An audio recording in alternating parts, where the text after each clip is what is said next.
Thanks for being with us tonight. One of the things that we see whenever there is a new administration is we see a change in policy. We have President Trump, now we have President Biden. Isn't this more than a change in policy? Well, it obviously is a disastrous change in policy, Judge. If you look, Donald Trump had obviously the wall, which we all supported, but also safe third-party agreements, as well as remain in Mexico. And guess what happened? The border was under control.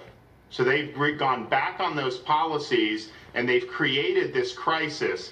But I think that this is intentional. I think this is ideological. I think that they're getting bit by this politically now, but I think that this was something that they absolutely anticipated. So it's a disastrous way to start an administration. I think most of the American people are going to be strongly opposed to this, and hopefully they'll reverse course. You know, in Florida, though, we're ready. When I became governor, we banned sanctuary cities, and we also did E-Verify. And so that's not going to work in Florida, and hopefully we can do those policies nationwide at some point. But Biden is going in the absolute wrong direction. Trump had it right at the border. Biden's got it wrong.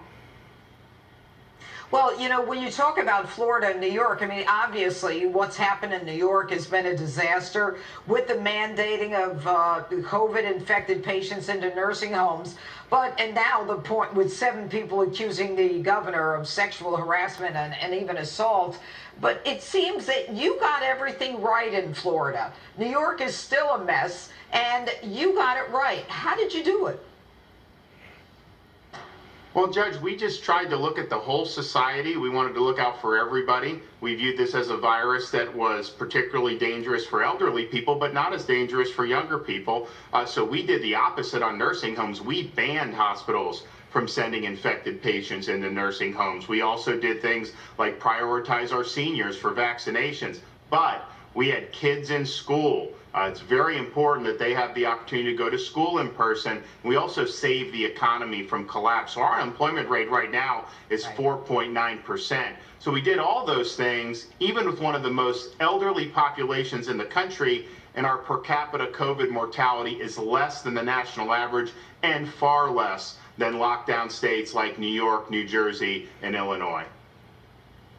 And for that, you deserve a great deal of credit. But, when you say that you saved your economy from collapse, I can't help but think about the $1.9 trillion stimulus package that was just passed this week, where blue states that are not fiscally conservative are being rewarded, and states like Florida are almost being punished because all of your fiscal responsibility is met with, okay, now you're going to pay for the states that can't run themselves. Correct? Exactly. So we are getting penalized by about $2 billion because we have low unemployment, because we've saved the economy, because also we have lower COVID mortality than a lot of these lockdown states. So what this bill does is it say if you lock down, if you destroyed your state, if you destroyed your economy, and you failed to stop COVID as well, you're going to get a windfall. So some of these lockdown states are getting an extra $1 billion, $2 billion, $3 billion. So it's effectively a transfer of money from states like Florida and Georgia to states like New York, Illinois, and California. It stinks to high heaven.